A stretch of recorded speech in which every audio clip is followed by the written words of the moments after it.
Whew. All right. So, hi everyone. I am at St. Andrew's Church this morning. And, oh, I'm kind of dark there, but there it is. I'm trying to figure out how I'm going to get everything into the church. I brought a few things with me to get in there. And as you can see, it's a lot of bags.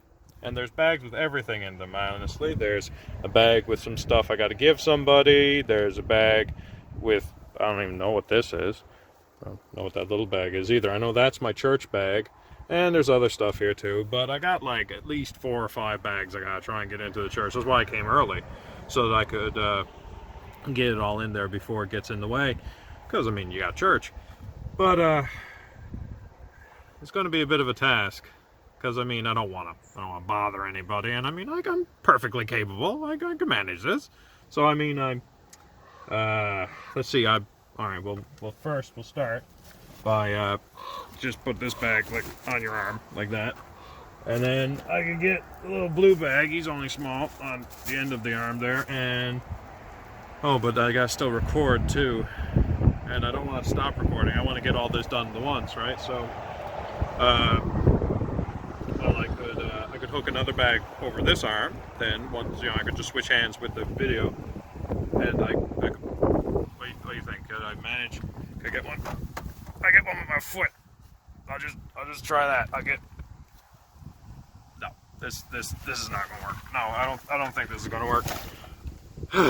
Well, that's a nuisance. I really thought I was gonna be able to do this all by myself.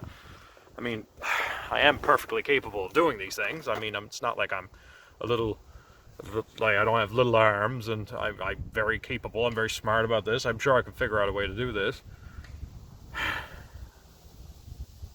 Of course, some folks will be here soon, so I could just wait.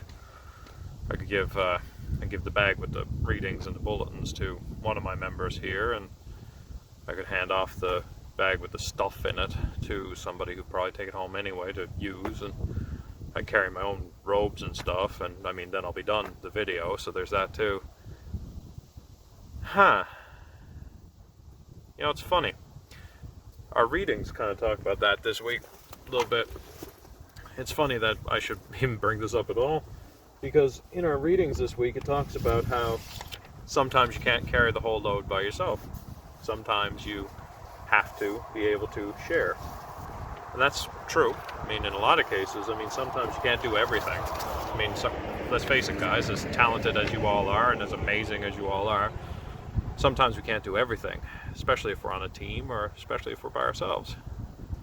And there's a letter by Paul. He writes to the Philippians, and that's in a little place called Philippa. When he was writing that letter, he was writing to them, trying to teach them how to be a good church, trying to be a good team, trying how to work together. And in the letter, part of the letter that we read today in chapter 2, it goes like this. It says, "Do nothing from selfish ambition or conceit, but in humility regard others as better than yourselves. Let each of you look not to your own interests, but the interests of others.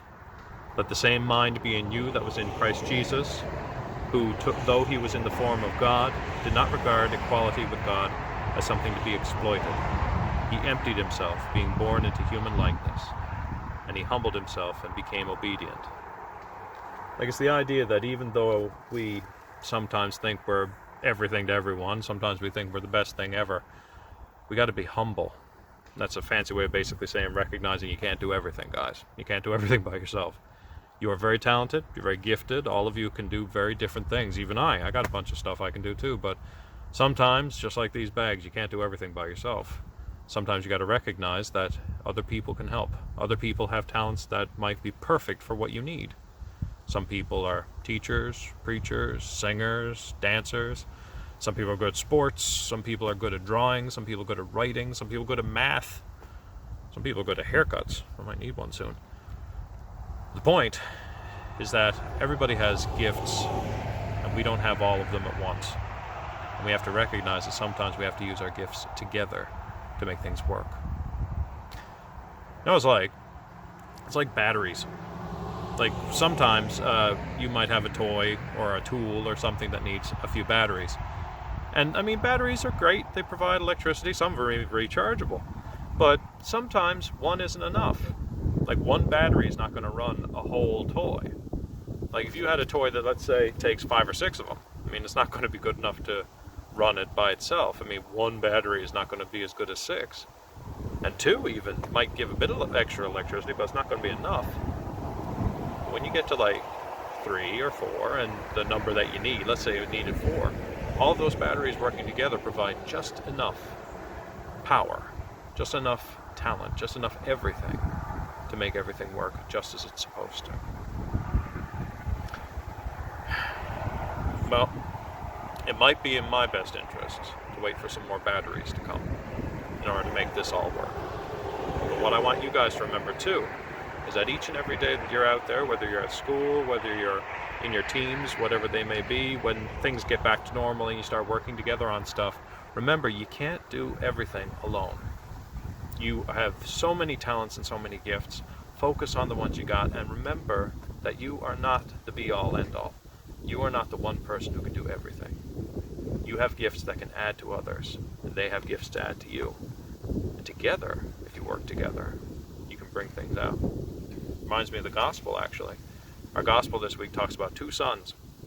Jesus tells a story. One son thinks he doesn't want to. The father comes and asks, "Hey guys, I need you to do a chore for me." One says, "No," he's lazy, and then he says, "Yeah, well, I might as well do it.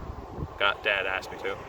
And the other one says, "Yes, Dad, I'll do it right away," and then doesn't. Now, is it because he's lazy? No, he might be busy. If he's that adamant about doing stuff, maybe he just got a lot on the go. Now think about it. If the 2 of those sons worked together instead, the lazy one would only have to do half the work, and the busy one would have been able to do half and still do all the other things he had to do. This is what I'm talking about. Sometimes we have to share the load, and I want you guys to remember that. So I'm going to wait to share this load, and hopefully they can help me get it all in. But until then, guys, pray safe, stay safe. I'll talk to you next week.